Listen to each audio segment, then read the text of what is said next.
This is likely because it helps preserve the natural protective barrier of the skin, aiding in cell regeneration and protecting skin tissue. I'm like, what? Are we looking at the same chart?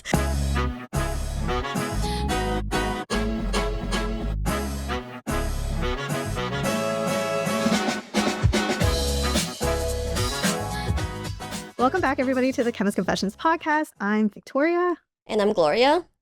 And this is a human conversation on all the skincare science we talk about on the daily. And today is probably going to feel a little bit random because we ended up in the cleansing realm. Yay! I think this is a topic that's been requested quite a few times, but it's hard for us to talk about because cleansing, from a formulation perspective, it's so sensitive to little things. You know, we can talk about what surfactant a cleanser uses, but that only paints such a small percentage of the picture. It's hard for us to say. And not very helpful. No, and it's also very personal, you know, like even between my dry skin and Victoria's oily skin, we have two different perspectives. But I feel like and this is definitely a category where I can't represent even more than 10% of the dry skin people because what everyone's looking for is a little different. So today we've honed in on one of the most requested questions.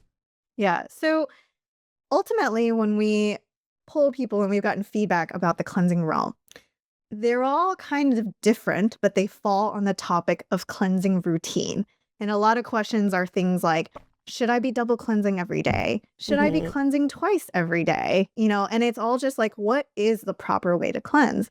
And partially because the specificity of a cleansing routine has not necessarily been studied well.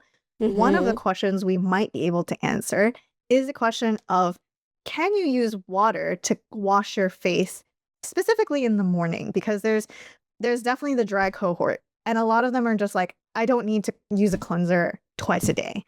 And some of them ask like, can I just cleanse with water in the morning? And is that enough? You know, and so weirdly enough, there is some data we can share, and you guys might find the general studies and the protocol itself kind of fun. So we're going to be answering the question of, can you just cleanse with water? Yep. And to start, let's get right into it. Let's just cover the question of what is a cleanser? Yeah, and most of you already know this, so this is going to feel like a review. But ultimately, cleansers are formulas that contain surfactants. And surfactants usually have a water-loving head and an oil-loving tail. And this unique structure allows this surfactant to interact with oily residue and dirt, and then essentially be removed with the rinse of water. You might also be wondering then, how do oil cleansers work? In the same way, it does also contains surfactants that are oil soluble. The unique property of oil cleansers is the fact that you are using a like substance to remove like substance. So you want to remove like with like.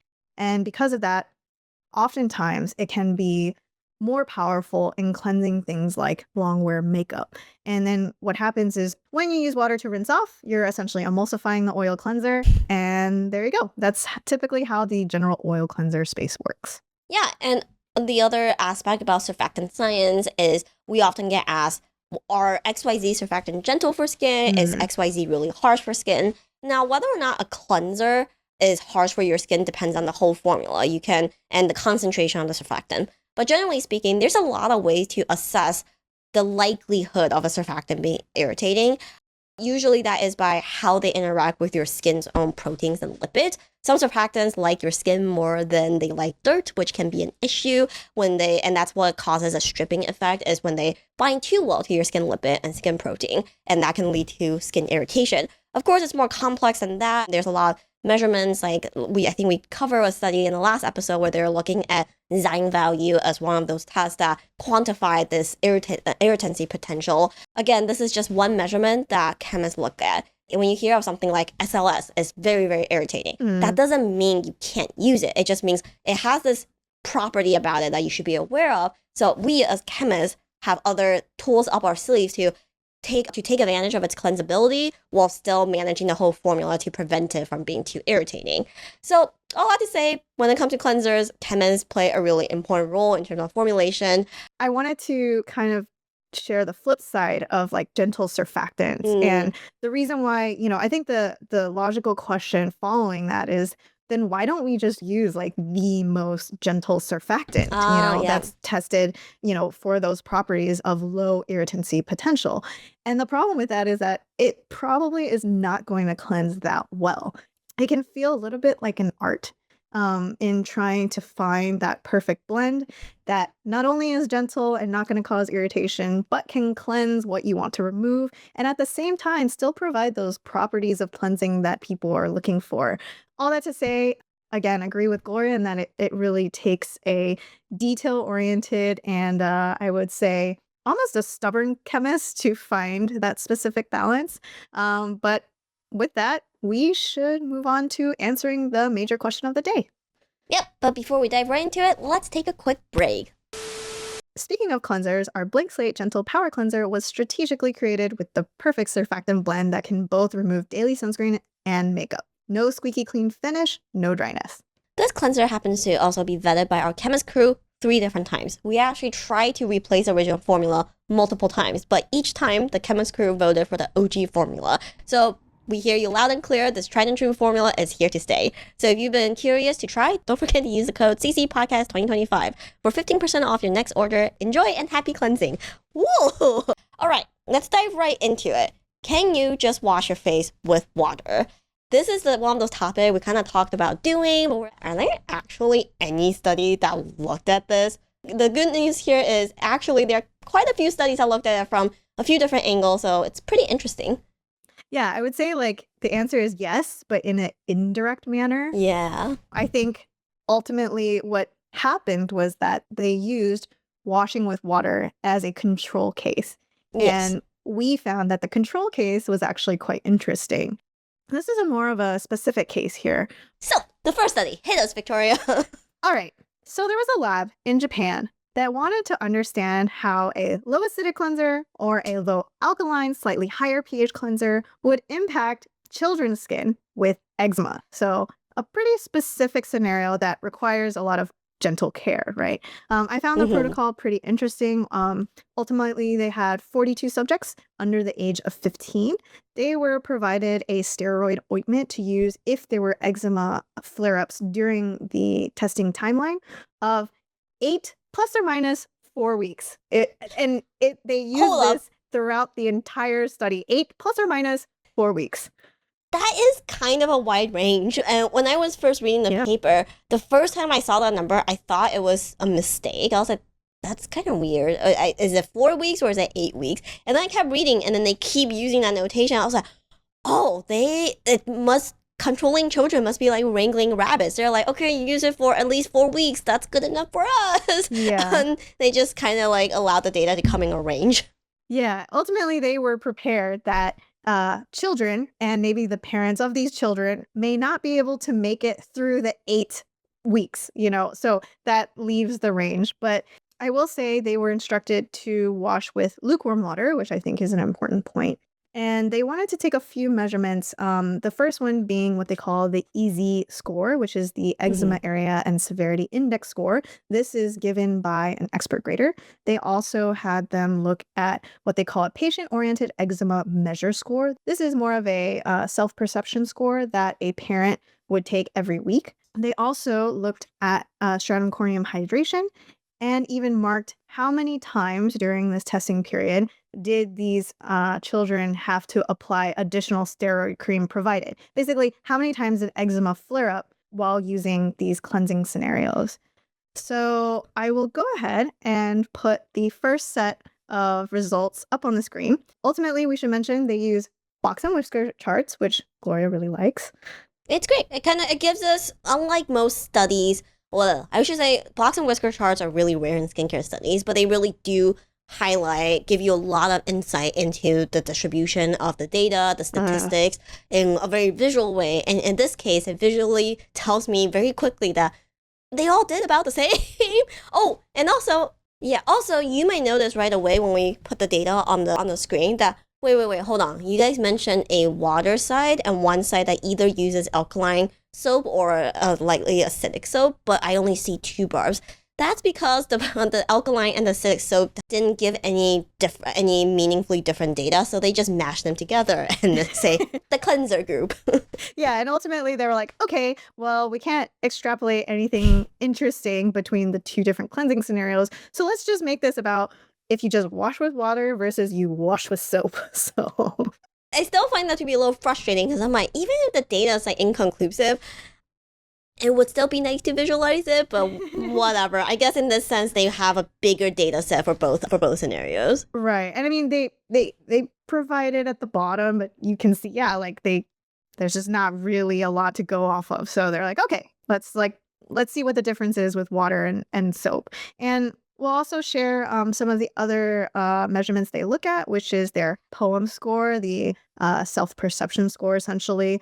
You'll also see they share the total number of additional steroid ointment applications that were used, as well as the stratum corneum hydration. And we can tell you that in terms of all three of these comparisons, none of them actually had a significant difference between the cleansing and using just water side. The conclusion that the study drew was that it's not meaningfully different. Basically, just using water isn't a more gentle experience than using a full-on cleanser, and using a cleanser is beneficial or harmful. I will say that another part of the protocol was that they didn't police whether or not these people can use lotion after. They just kind of leave this choice open-ended for them. And the post-study survey did show that 90% of them have a lotion that they use whenever they feel like. And I think this really showcased cleanser may or may not have an impact on your skin right away, but your full routine matters. And lotion, a good moisturizer, a good lotion is a key part of managing any sort of skin barrier concern.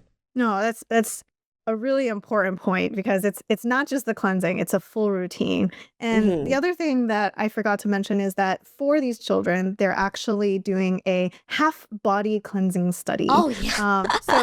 And if you guys have listened to other episodes, you know we kind of are skeptical of these scenarios just because it does leave a lot of room for error. But I thought Gloria would really enjoy this line that they wrote in the study. The paper writes, second, participants could confuse the cleanser and water sides. However, when this study protocol was performed, it was easy for even elementary school patients to wash themselves with a cleanser only on one side. In fact, only a few errors were observed in left and right side washing, thereby demonstrating high adherence.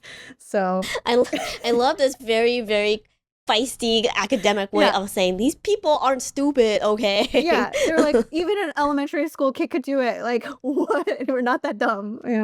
So I really like that part. I think why I wanted to share this study is that's a lot of times what happens with routines and what you hear on social media or from celebrities or other experts is that they take a lot harder stances on what you should be doing in your routine. Like doing this could impact your skin barrier, or you should be doing this daily, and I think this kind of highlights that really what works for you, and even the act of washing with just water is perfectly okay. So yeah, but with that, we've got another interesting study to share, so let's move right along. This next study comes from a Korean lab that looked at the immediate effects of just washing with water, then washing with a plain soap, then washing with the soap that contains a blend of traditional Chinese medicine herbs.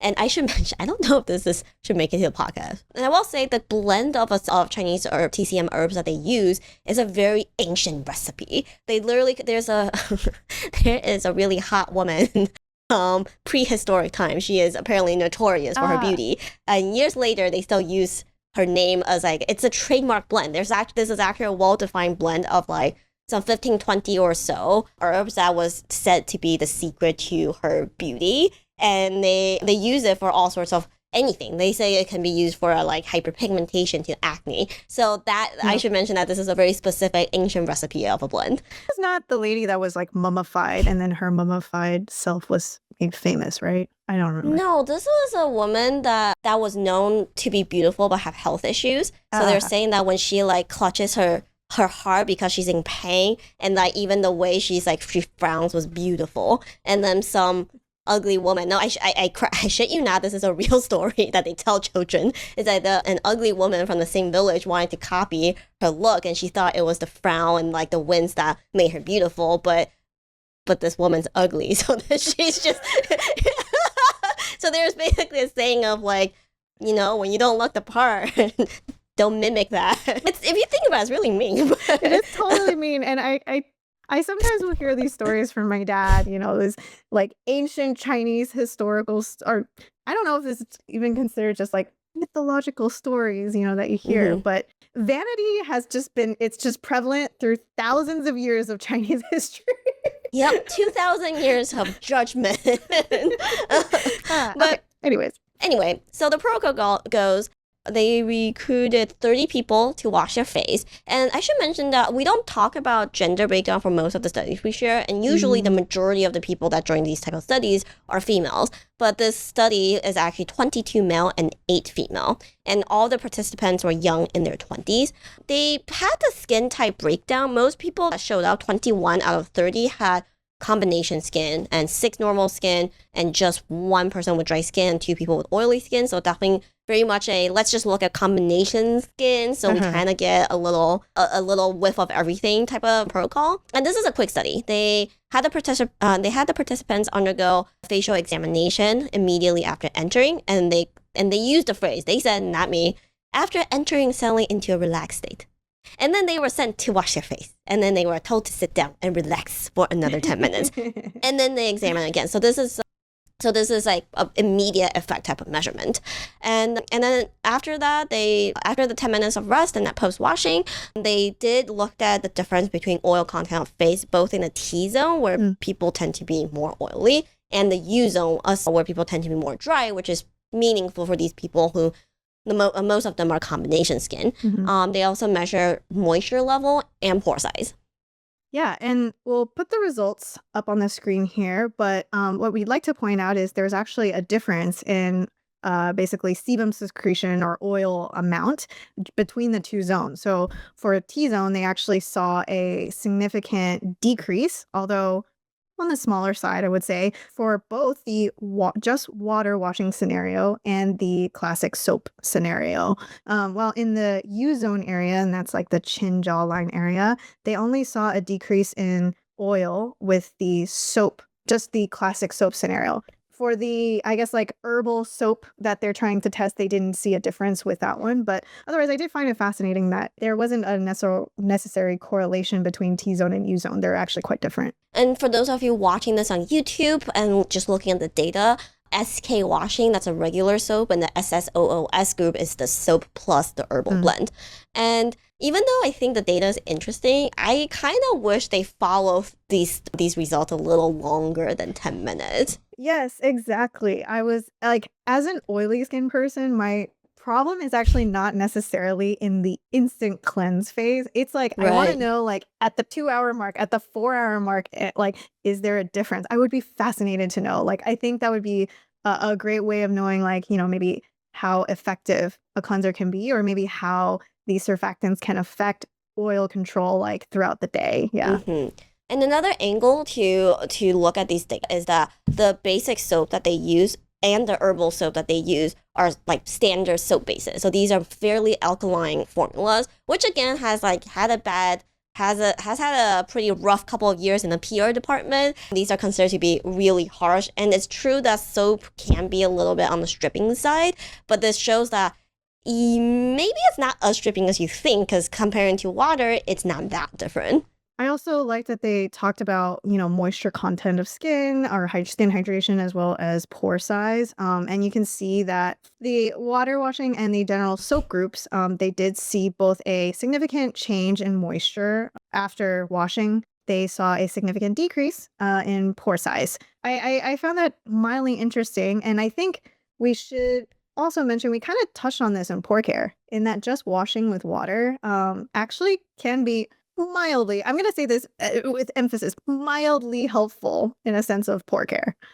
Yeah, and I will say the whole paper is pretty insightful for what we're looking for, but the point of the paper is to look at this herbal blend, which I find the conclusion to be a little eyebrow raising. So the data, as we share, you'll see like the ones with asterisks on top means it's statistically significant. And in all measurements, both in oil content, T-zone, U-zone, moisture level, and pore size, only the moisture level decrease was significant, but none of the other ones are significant in specifically the herbal group.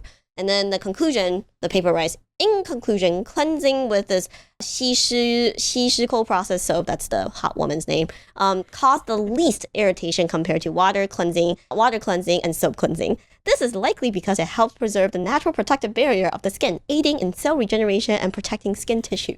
I'm like, what? Are we looking at the same chart? It didn't significantly decrease oil level, therefore very protective. Stretch. Yes. Anyway, our takeaway would be that water cleansing can accomplish kind of similar things immediately to soap washing. Though, like Victoria, like we discussed earlier, we suspect that the longer term oil control aspect, the soap might play a bigger role. But anyway, we should jump into the last study we want to discuss in the meat. It turned out this Korean group that did this soap study really likes cleansing studies. So there's one more. Yeah. So I should provide some context. The paper Gloria just shared, that came from the same lab that did the study on pore care from our last deep dive. Well, they really, really like cleansers. Yeah, they're into cleansers, and I feel like they're into pore care, so, but cleansers are their thing. So this third study, this final study I want to share with you guys, is from the same lab. The same lab wanted to perform a very similar study, except they're going to test a specific ginseng soap that they're looking at, and they're going to compare it to, they know foaming cleanser, and they note that it's a popular one and that foaming cleansers are popular in Korea. So I don't have a specific there, but this is considered their positive control. And then again, they compare it to subjects that will only cleanse with water. The reason why I want to share this is because they actually perform, I truly mean it, they perform the same exact study where they look at T-zone oil secretion, U-zone oil secretion, pore size, and hydration. And what I found fascinating about this, and the general demographics of subjects, is they looked at 50 subjects, 18 of them were male, 32 female. So this one's a little more female predominant. I should also mention that the subjects were still 64% of them had combination skin, 22% this time had dry skin, 14% with normal. And you'll see the results. We'll put them up on the screen. And you'll see that in terms of oil secretion and the results, they're actually quite different. They didn't see a significant change in oil secretion for the T-zone. That's for both water, the foaming cleanser, and their ginseng wash. For the U-zone, they actually saw a significant change in oil secretion for the just water washing group. Initially, when I saw this, I was like, so skin type and cleansing can all be very subjective, right? Mm-hmm. I will also say that when they looked at pore size, they did see a significant decrease for both the water washing, foaming cleanser, and the ginseng wash, although the difference looks small. Like, in this sense, I was like, oh, I kind of wish they actually zoomed in on the y-axis to see a difference. But yeah.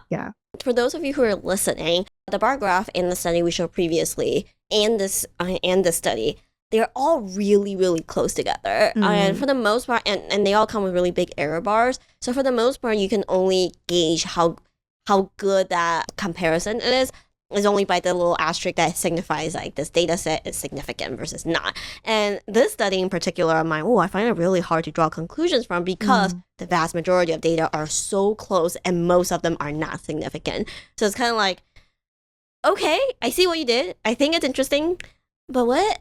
Yeah. And we should also mention in terms of hydration, they only saw a significant decrease in hydration just for the foaming cleanser. Whereas if you guys remember in the second study we shared, they saw a significant difference in the water washing side. So what does this all mean? Okay, I think this is where it feels like the data is a little bit all over the place. And ultimately, that's kind of the conclusion here, is that I think the question we are trying to answer is, can you use water to wash your face? You certainly can. Okay, like if anything, this data should say that that's perfectly fine. However, I think what hone in on, it may feel almost a little bit obvious, is that It definitely can be very user dependent on your cleansing needs. And I think the only thing that like the other conclusion I would say is water washing. What does it help with? It's like weirdly enough pores. Like I don't know why this seems to be a thing, but we've kind of seen that in that like across all three of the studies, they have seen a significant decrease in pores, even though it's smaller. And I do find that part kind of interesting. Yeah, so this is basically a lot of. I'm pleasantly surprised that there's more than one paper to show, and that it's interesting enough for us to kind of put some science behind what we already tell people to do is like, you don't have to cleanse twice a day. You can just splash your face with water in the morning or just give it a quick water wash. If you don't have time for a cleanser, it's totally fine. And now there's some data validation to what that actually does and how it compares to cleansers. We're going to take a quick break now. And when we come back from the Animal Fun Fact Corner, we'll tie up with some of our thoughts on how to choose cleansers and, given the data we just shared, what is a compelling reason to even use a cleanser? Yeah. It's the Animal Fun Fact Corner! Let's go! Okay, Gloria. I went down a weird rabbit hole. I love it. I don't know what you're about to tell me, but I'm already excited. I love weird rabbit holes. All right. Today, I'm going to talk to you about the long-tailed macaque. Macaque is a monkey. Okay. These monkeys are very smart. They're probably not even just a little bit over 10 pounds on average.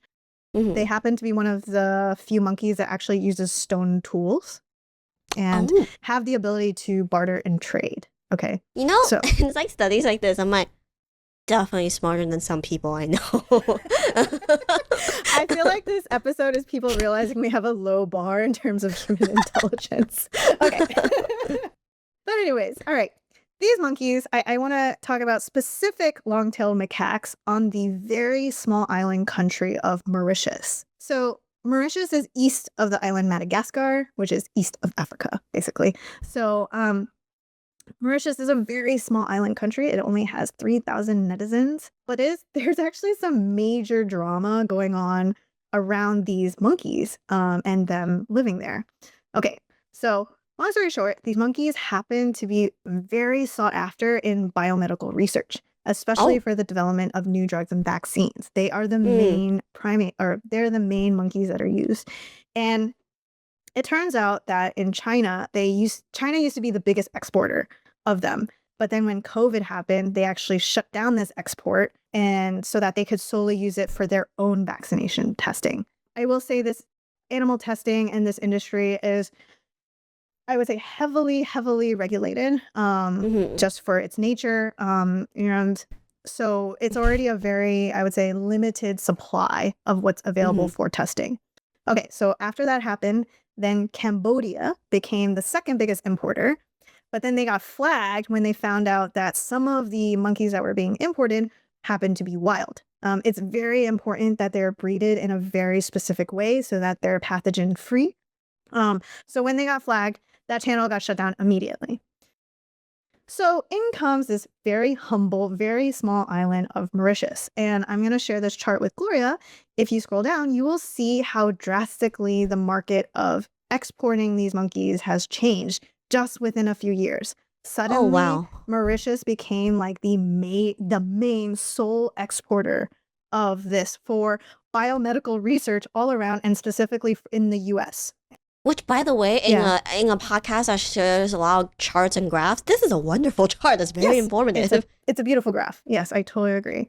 You can see that basically 60% of macaques used in research come from this tiny island, and they come from one single company called Bioculture. Because of the demand of these monkeys, this company has started having to incentivize citizens to help trap wild macaques for breeding for their netizens. And this has caused a huge, a lot of chaos on the island because on one side, half the citizens find macaques to essentially be like their stray cat. They feed them. They also, they care about the general extinction of wild macaques on the island. And also, trapping macaques is a huge nuisance because when you trap them, they scream. Monkeys are very loud. So it's a huge disruption for the neighborhood as well. On top of that, half the population is also Hindu, which means that the animals are deemed sacred. So that's a big factor in kind of this demand. And then finally, in 2022, macaques have actually been deemed as an endangered species. Okay, so that's the general context of why they've become such a focal point. But there's a catch. Okay, macaques are not native to the island. Okay, they were introduced to the island in the 17th century when Dutch colonists came, and they probably had a pet macaque, and then, so macaques were introduced.